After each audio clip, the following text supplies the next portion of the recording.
Hi, Kristi in Rada Kitchen, and today I'm making a recipe. It's called Fall Harvest Bake.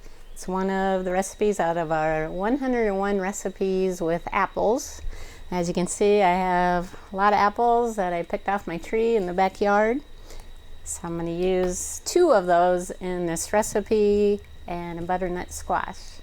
So the first thing you need to do is peel the butternut squash. I'm going to use the Rada Deluxe Peeler. This deluxe peeler is really good on large fruits and vegetables like the squash. Works good to take the kernels off of sweet corn. You can peel cantaloupe with it.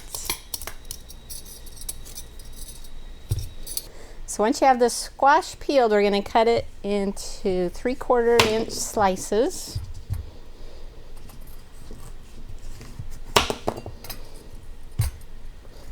So first we're going to get the seeds out.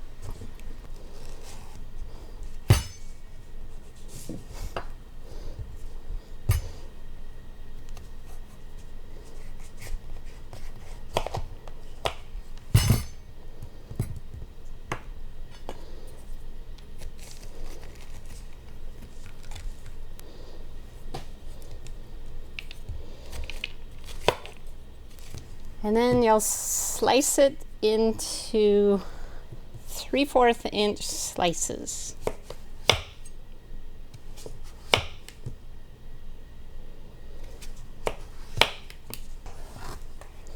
Now I sliced this up with the Rada Stubby Butcher. It's a nice, easy knife to handle, but it's really sturdy to cut through harder fruits and vegetables like the squash.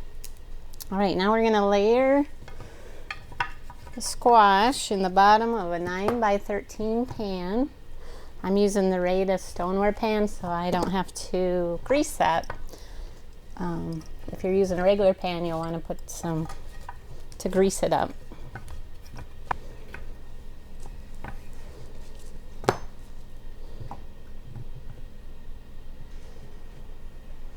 So once you have the squash in your pan, you'll take 2 apples and we're going to core them.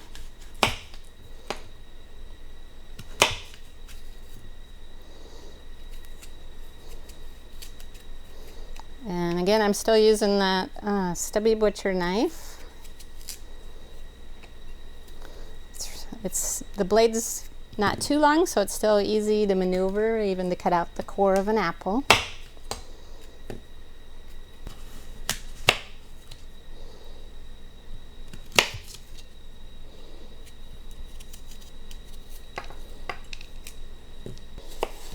And then you'll slice the apple into wedges.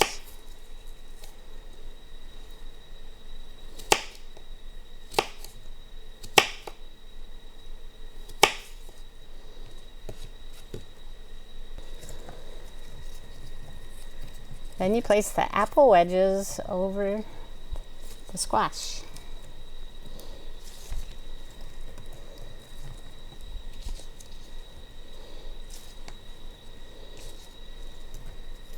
You can use any kind of apple. I think this was a Macintosh.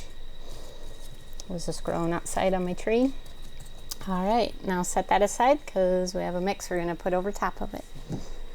Now in a separate bowl, you'll want to mix a 1/2 cup of brown sugar, a tablespoon of flour, a 1/2 teaspoon of salt. I'll mix that together.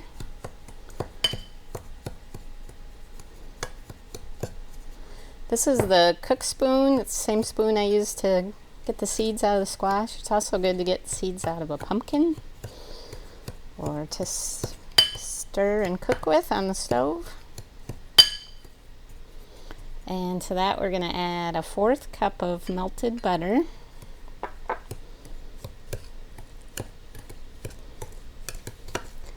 So with this mixture, I want to spoon it evenly over the apples.